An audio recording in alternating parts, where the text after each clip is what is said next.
तो स्वागत है दोस्तों आपका हमारी नई वीडियो में। मैं भूत प्रेत, कच्चा कलवा या फिर ब्रह्म राक्षस, छलावा ऐसी स्टोरी आपको सुनाता रहता हूँ। और ऐसे ही मैं कुछ रियल इंसिडेंट सुनाता हूँ कि जो लोग मेरे साथ साझा करते हैं या फिर मैं किसी से पर्सनल मिलके वो स्टोरी कवर करता हूँ, वो स्टोरी मैं रियल आपको सुनाता हूँ। तो आज ऐसी ही दो स्टोरी मैं आपको सुनाने वाला हूँ जो बहुत ही ज्यादा इंटरेस्टेड है। आपको ये स्टोरी सुनने में इतना ज्यादा मजा आएगा कि आप बहुत ही ज्यादा बढ़िया फील करोगे स्टोरी सुनकर। और ये रियल स्टोरी है, रियल घटना पर आधारित है। तो चलिए शुरू करते हैं। तो दोस्तों शुरू करने से पहले जिन लोगों ने मेरा चैनल सब्सक्राइब नहीं किया वो चैनल को सब्सक्राइब कर लें, वीडियो को लाइक कर लें, एक छोटा सा कमेंट जरूर छोड़कर जाएं और हो सके तो वीडियो अच्छी लगे तो दोस्तों को शेयर भी कर दें। इससे हमको भी थोड़ा सा मोटिवेशन मिलता है, हम भी और अपनी वीडियो इम्प्रूव करेंगे थोड़ा बहुत। तो शुरू करते हैं दोस्तों। कम से कम ये स्टोरी मैं सुनाने वाला हूँ अपने शहर हरियाणा में एक गांव है जो कि मेरा ही गांव है। उसी स्टोरी सुनाने वाला हूँ जो कि हमारे गांव के एक बूढ़े व्यक्ति ने हमको बताई थी। वो स्टोरी मैं आपको बताने वाला हूँ जो उनके साथ घटी थी उस टाइम। तो कम से कम 40-50 साल पहले, जबकि हमारा जन्म भी नहीं हुआ था, देश आजाद हो चुका था। देश आजाद होने से कम 15-20 साल बाद की ये स्टोरी है। उस टाइम क्या है, ज्यादातर गांव में लाइट नहीं होती थी और दिन में ज्यादा गर्मी होने के कारण रात को लोग अपने जंगलों में जो है भैंसों को चारा चराने के लिए ले जाया करते थे। तो हमारे गांव में भी लोग रात को, बहुत से लोग, चांदनी रात होती थी तो 3-4 जने आपस में मिलजुल कर वहां पर भैंस चारा चराने के लिए ले जाया करते थे। तो ऐसे ही हमारे गांव के लोग भी ले गए थे, वो हमेशा से ले जाते थे। और उस टाइम क्या था, जो कि गेहूं है उनकी कटाइयां चल रही थी, फसल कटाई चल रही थी। तो गर्मी उस टाइम बहुत ज्यादा थी। तो हुआ क्या, दिन में तो ये अपना थोड़ा बहुत इन्होंने कटाई की, उसके बाद सो गए क्योंकि रात को इनको अपनी भैंस जो है चारा चराने के लिए ले जानी थी। तो 2-3 जने इकट्ठे हुए और अपने रात के कम से कम 7-8 बजे के बाद ये अपनी भैंसों को ले गए। हमारा गांव क्या, यहाँ पर हमारा गांव है, बीच में जमुना है और दूसरी तरफ हमारे खेत है। तो हमारे खेत यूपी में पड़ते हैं और हमारा घर जो है वो हरियाणा में पड़ता है और बीच में नदी है, वो ही बॉर्डर है। यूपी और हरियाणा का बॉर्डर वो नदी है। तो यूपी में बेसिकली वो चराया करते थे अपनी भैंस वगैरह जो भी है। तो वो अपनी भैंस चराने के लिए ले जाते थे जमुना पार करके। जमुना में ज्यादा पानी नहीं था, एक छोटा सा पत्थरों का पुल बना हुआ था, उस पे कर वो पुल पार करते थे और भैंस बेसिकली पानी से ही वो जमुना पार करती थी। तो पहुंच जाते थे तो वो एक पेड़ के नीचे बैठ जाते थे, भैंस आराम से चढ़ती रहती थी। तो वहां पर अपने ताश वगैरह या फिर हुक्का गुड़ उड़ाना, बीड़ी पीनी, ताश वाश खेल लेना, ये उनका डेली का काम था। तो एक दिन हुआ क्या, ऐसे ही वो भैंस चराने के लिए गए।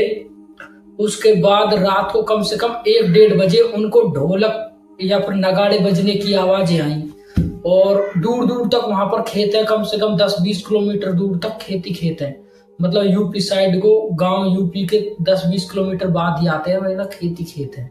और लाइट खेतों पे 1% भी नहीं है, कनेक्टिविटी लाइट की वहां है नहीं, गांव में ही है, जितनी भी थी थोड़ी बहुत थी। तो देखते हैं कि ढोल नगाड़े बजने की आवाज आने लगी है। तो वो खड़े होकर देखने लगे, लेकिन कुछ भी उनको दिखाई नहीं दिया।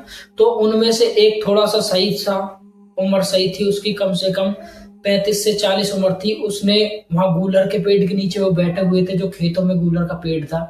तो गूलर के पेड़ पर चढ़ा। उसके बाद उसने देखा कि दूर से एक बारात टाइप की निकल रही है, मतलब कि रोशनी हो रही है और उसके ढोल बजते जा रहे हैं वहां से कम 400 से 500 मीटर दूर।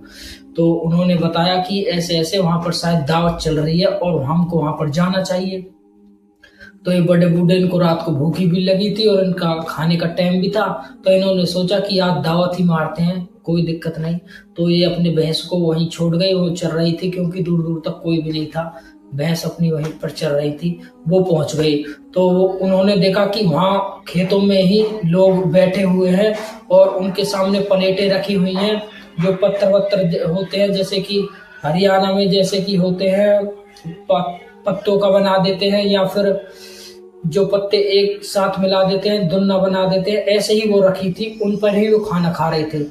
और वो भी उन पर जाकर बैठे, उन्होंने उनको ज्वाइन किया तो उन्होंने क्या देखा कि उनके पास 7 तरह की मिठाई हैं, बढ़िया मिठाई मिठाई वो खा रहे हैं, उन पर हर तरह का खाना है।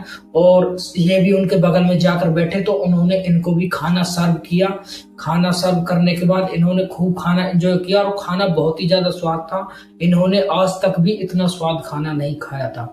और मिठाइयाँ तो क्या बूझो, बहुत ही ज्यादा स्वाद थी मिठाइयाँ, जैसे कि किसी ने मिलावट की नहीं, प्योर दूध में बनाई हो, प्योर चीज बनाई हो, प्योर घी में बनाई हो, ऐसी मिठाइयाँ थी।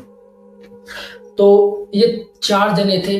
तो इन 4 जनों ने देखा कि जब एक लाइन बैठी है जो पूरी, उन्होंने खाना खा लिया तो जो उनका खाना बचा उनको लेकर वो एकदम से भाग जाते हैं। तो इन्होंने सोचा यार ये भाग क्यों रहे हैं, भाग क्यों रहे हैं। तो इनकी लाइन तो एक अगली थी। तो इन्होंने क्या किया, जो सर्व करने वाला उनके पास आया तो इन्होंने उसके पैर देखे, उसके दोनों पैर उल्टे थे। फिर धीरे धीरे इन्होंने सबके पैर देखे और एक दूसरे को इशारे से बताया कि इनके पैर देखो, तो उन सबके पैर उल्टे थे। तो ये देखने के बाद उन सबन की जो है बोलती बंद हो गई, वो एकदम से बैठे रह गए एक ही जगह पर। फिर उनमें से जो एक समझदार बड़े बूढ़े थे उन्होंने बताया कि चुप बैठे रहो, चुप खाना खाते रहो, इनको पता नहीं लगना चाहिए कि हम इनको पहचान गए हैं और ये, वरना ये हमको मार देंगे। और शायद इनको भी नहीं पता कि हम इंसान हैं, हम इनकी तरह भूत प्रेत पिशाच छड़ावा ये चीज नहीं है। लेकिन वो कम से कम 40-50 की आबादी थी उनकी, और वो खाना खा रहे थे और अपना जो बच रहा था उसको लेकर भाग रहे थे जीतने के बाद।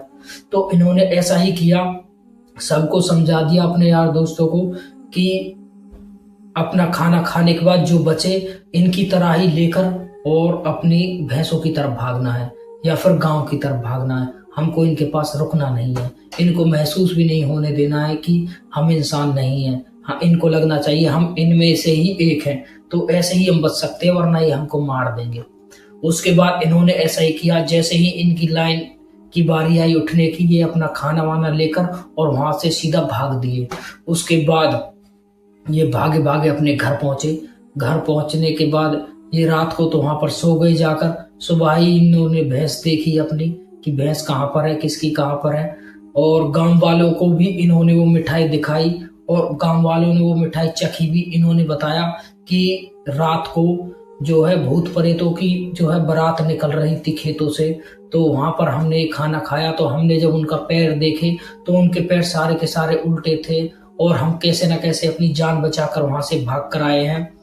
और ये सबूत के तौर पर हम तुमको ये मिठाई खिलाते, खाकर देखो कैसी है। तो गांव वालों ने बहुत से गांव वालों ने तो उनकी बात पर यकीन किया, बहुत से गांव वालों ने उनकी बात पर यकीन नहीं किया। लेकिन वो अंकल जी आज भी जिंदा है जिन्होंने हमको ये स्टोरी सुनाई है। वो बता रहे थे कि मैं 1% भी झूठा नहीं बोल रहा हूँ। मेरी उम्र अब कम से कम 80-85 हो चुकी है। मैं मरने वाला हूँ। मरता हुआ आदमी कभी झूठ नहीं बोलता। मुझको बूढ़े आदमी को झूठ बोलते हुए मिलेगा क्या। मेरे ज्यादातर हम 2 लोग बचे हैं, 2 दोस्त, और 2 तो हमारे गुजर चुके हैं। तो उन अंकल ने पूरी अंतर आत्मा से ये बात मुझको बताई थी, ये स्टोरी मुझको सुनाई थी जो मैंने आपको सुनाई है। तो दोस्त, एक आदमी गांव में से ही जिसने हमको ये स्टोरी सुनाई, वो गांव में रात को, जो मैं बता रहा था कि रात को हमारे वहां भैंसें चरती थी 40-50 साल पहले, उस टाइम की बात है। वो रात को भैंस चराने के लिए गया अपने यार दोस्तों के साथ। लेकिन धीरे धीरे उसके यार दोस्त कोई अपनी भैंस को लेने पहुंच गए, कोई पानी पीने के लिए पहुंच गया। तो ऐसे करते करते वो 3 दोस्त थे, तीनों के तीनों बोले कि आधे घंटे में वापस आ जाएंगे, तुम्हारे पास ही बैठेंगे। जो उनके पास एक रवि नाम का लड़का था, रविंदर नाम का लड़का था, उस रविंदर को वहां पर बैठा दिया कि तू यहाँ पर बैठा रहे और जो ये भैंस गाय चल रही है इनका ध्यान रख, हम आधे घंटे में आ जाएंगे। हमको भैंस दूर पहुंच गई है, वो लानी है, और हम पानी भी पी आएंगे। तो वो पानी पीने के लिए और तुम्हारे लिए आएंगे। तो बोला ठीक है, कोई दिक्कत नहीं, तुम चले जाओ, मैं बैठा तो हूँ यहाँ। और उस टाइम तक रात के 11-11:30 बज रहे थे और वहां से कम आधा किलोमीटर दूर पानी का नलका था। खेतों में ऐसा ही होता है, दूर दूर तक कोई घर भी नहीं था। तो वो वहां से निकल गए। उसके बाद ये अकेला वहां पर बैठा रहा कुछ देर। तो ये अपना बीड़ी वीड़ी पीकर टाइम पास कर रहा था और चांदनी रात थी। तो इसको थोड़ी देर बाद एक आवाज सुनाई दी किसी बकरी की। और इसने सोचा कि रात के टाइम यहाँ पर बकरी कौन लाया, और बकरी यहाँ पर आ कैसे सकती है, यहाँ तो भैंसी चर रही है और बकरी रात को तो आती नहीं है। यहाँ पर बकरी ज्यादातर तो दिन में चरती है, रात को तो बकरियों को इतना दिखाई भी नहीं देता। फिर थोड़ी देर बाद ही 10-15 मिनट बाद इसको आवाज आती है एक बिल्ली की। उसके बाद ये सोच रहा है यार बिल्ली यहाँ पर कैसे आएगी। बिल्ली तो ज्यादातर ऐसे इलाकों में रहती है जहाँ पर कोई रहता है, घर वर हो, जहाँ पर उसको खाना मिल सके, दूध मिल सके। बिल्ली तो ऐसी जगह रहती है। थोड़ी देर बाद उसको आवाज आई कुत्ते की। अब वो हैरान होने लग गया, वो डरने लग गया, वो समझने लग गया कि ये कोई और चीज है, ये जानवर नहीं है, ये छलावा है जो कि मेरे साथ छल कर रहा है। अगर मैं इसके छलावे में आ गया तो ये मुझको मार देगा। वो ये बात समझ चुका था। उसने देखा कि उसके दोस्त अभी भी यहाँ से कम 50 अभी भी यहाँ से बहुत दूर है। तो उसने सोचा कि शायद ये थोड़ी देर बाद मुझको मार देगा, मुझको इससे बचने के लिए कुछ ना कुछ तो करना चाहिए। तो उसके पास बीड़ी थी, उसकी उम्र कम से कम 30-35 साल थी। उसके पास बीड़ी थी, उसने अपनी बीड़ी जलाई। बोलते हैं कि बीड़ी जो जला लेता है या फिर सिगरेट जला लेता है तो आग के पास ये जो छलावा है ये नहीं आता। उसके बाद वो वहां से धीरे धीरे से अपने दोस्तों के पास चलने के लिए वहां से निकल जाता है। तो धीरे धीरे जैसे वो चल रहा था तो कभी फसल के इधर साइड थे, कभी इधर साइड से, कभी किस जानवर की बोलने की आवाज आए, कभी किस जानवर की बोलने की आवाज आए। उसने अपनी चाल जो है वो भी बढ़ा दी। धीरे धीरे उसकी जो बीड़ी थी वो खत्म होने लगी। तो उसने दूसरी बीड़ी निकाली, वो जोड़ी, फिर दोबारा से वहां से निकलने लग गया। तो ऐसे भागते भागते वो वहां से जो है अपने यार दोस्तों के पास पहुंच गया। यार दोस्तों के पास पहुंचने के बाद तो उसने अपने यार दोस्तों को ये सारी बात बताई। तो उसके यार दोस्तों ने उसकी बात पर यकीन नहीं किया और उससे बोलने लगा यार तू तो ऐसे ही डर गया, किसी जानवर की आवाज होगी। और वो यार दोस्त उसका मजाक उड़ाने लगे, लेकिन उसको पता था कि उसके साथ हुआ क्या था। तो फिर अगले दिन क्या हुआ, ये अपने यार दोस्तों से थोड़ा देर पहले आ गया। इसको पता नहीं था कि मेरे यार दोस्त वहां पर पहुंच गए हैं या फिर नहीं पहुंचे। इसने सोचा कि मेरे यार दोस्त वहां पर पहले ही पहुंच गए होंगे अपनी भैंस गाय को लेकर, और मैं उनसे थोड़ा सा लेट हो गया। लेकिन इसके जो यार दोस्त हैं वो ही लेट हो गए थे। वो दूसरे गांव से थे, ये हमारे वाले गांव से था, ये दूसरे गांव से था। तो उस टाइम तो फोन वगैरह हुआ नहीं करते थे, तो टाइम का अंदाजा लगा के ही वहां से घर से निकलते थे। तो जब वो अपने उस पीपल पेड़ के नीचे पहुंचा तो उस टाइम कम से कम 9 से 10 का टाइम हो चुका था रात का।